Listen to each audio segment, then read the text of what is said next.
Oh my god, it's video games. We are back again to talk about video games. And today we're talking about games that are cheaper to import. As we all know, collecting gets pretty expensive. Especially for the more sought after and rare games, they definitely command a lot more money. However, sometimes there's a nice workaround. And that workaround is importing. Because, maybe these games just had a bigger print run over in Japan, or maybe they're just less rare and less sought after. So let's take a quick look at a couple of games that are way cheaper to import.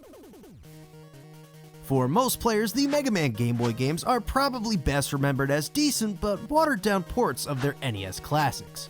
While fun in their own right, they were always a far cry from their console counterparts. Mega Man V, however, is no such slouch. This time Capcom went all in, building an entirely new adventure from the ground up, and the result is easily the best handheld Mega Man game to grace the Game Boy. With brand new levels, inventive robot masters, creative weapons, and the usual helping of rockin' tunes, it stands tall amongst the series with its classic blend of curated Mega Man action.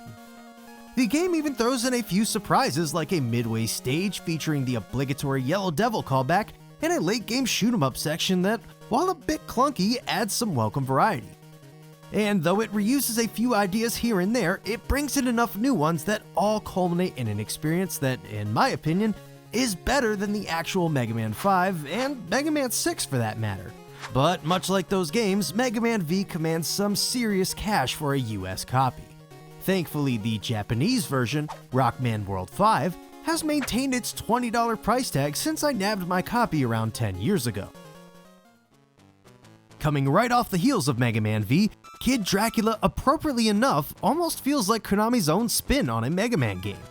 Using Castlevania as the base and chibifying Dracula into a cute and adorable mascot, we get a delightful platformer brimming with charm, tight and challenging gameplay, and clever ideas perfectly utilized across a compact and endearing adventure. From dueling Jason Voorhees, to gravity-defying wall walking, and even fending off Gamera and his UFO buddies while taking a ride on a roller coaster, Kid Dracula is a nifty jaunt from beginning to end. While there is a Famicom version, I'd argue the Game Boy iteration is the stronger of the two thanks to its tighter level design, smoother pacing, and refined mechanics. And much like a Mega Man game, it also boasts a stellar soundtrack that perfectly complements the action. As you might imagine, this is an absolute must-play for platforming fans, though US copies often demand over $200. However, the Japanese release, Boku Dracula-kun, mercifully runs between $30 to $60, and since the Game Boy is region-free, there's no need to mod your console, just pop it in and play. So be sure to grab a copy now before the price climbs even further. House of the Dead on the Saturn may not be an arcade-perfect port of this legendary light gun shooter, as it suffers from slowdown, annoying mid-level loading, and noticeably downgraded visuals, but come on, how can you hate this glorious cheese fest? Shooting is plenty fun as you blast through waves of zombies and other treacherous creatures, levels have multiple paths that lend the game some extra replay value, and nailing precision shots and saving as many NPCs as possible on each run is always exhilarating. Plus, it even boasts an exclusive Saturn mode which puts a nice spin on the regular game, introducing even more chaos to this crazy adventure.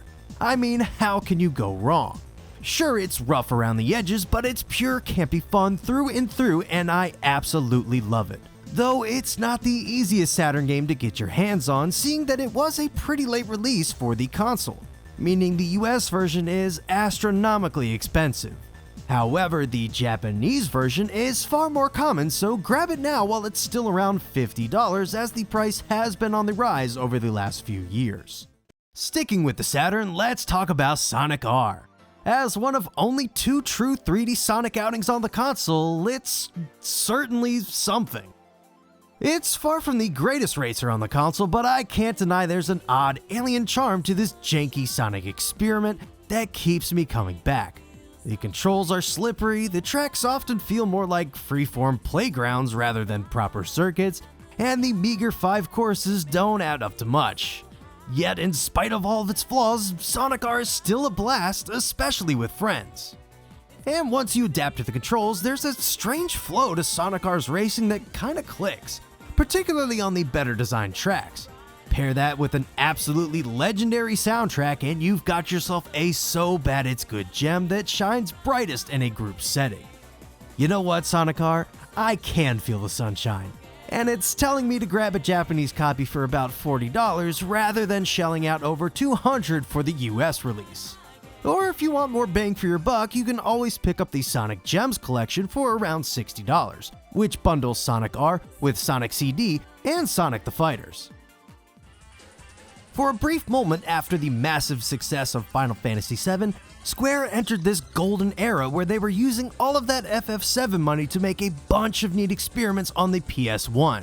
The likes of Bushido Blade, Einhander, and what easily wins for the greatest title of all time, Ehrgeiz God Bless the Ring.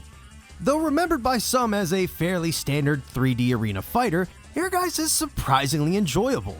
It's not as deep as, say, a Virtua Fighter or Tekken, but it almost holds its own alongside Power Stone with its fast-paced, button-mashing bouts, interesting variety of arenas, and unforgettable cast of fighters like the yo-yo-wielding cop Yoko, Jaguar Animorph Reject Joe, Explosives expert Godhand, and why not add in the cast of Final Fantasy VII for good measure. While the game lacks items and destructible environments, each character does have a chargeable special that unleashes a flashy super that packs even more punch. And if you tire of the fighting, head over to the Beach Bash mode for some tropical obstacle courses, or try your God Hand at the Battle Race mode. Neither of which are particularly polished, but remain fun novelties nonetheless.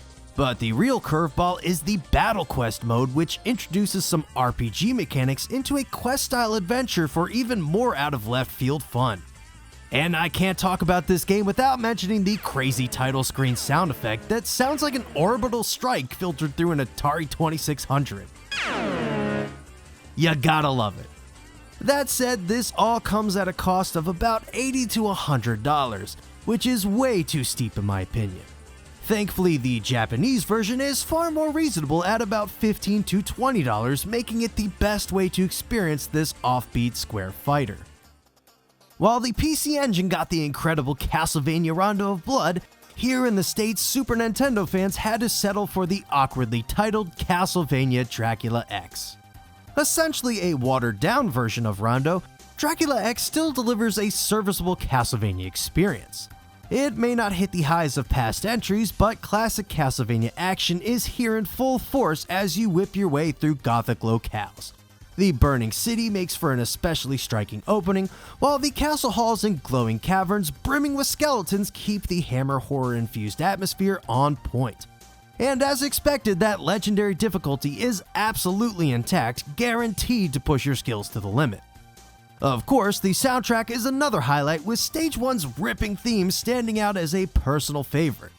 Still, coming off of Castlevania 4, the game's shortcomings are rather apparent. Stiffer controls, no multi-directional whipping, and a handful of stages that feel a little way too familiar. That said, Dracula X does offer up some variety with branching paths, alternate stage entrances, and secrets scattered throughout, giving dedicated players a reason to stick with it. While it may not be the finest entry in the franchise, it's far from a dud and still worth playing for fans of the series. But with its tall asking price regularly breaking the $200 mark, Dracula X is a tough recommendation. On the other hand, the Japanese release, Castlevania XX, while not exactly the cheapest of the bunch, is far more reasonable at around $70 to $90. And there we have it. There are a couple of games that are cheaper to import. Hopefully y'all like this episode. I'll probably be back to do a couple more like this. Anyways, I will see you all in the next one. Hey, thanks for watching. If you like this episode, consider checking out these other videos right here, or even subscribing. Also, if you'd like to throw me a couple of bucks, you can support the show on Patreon.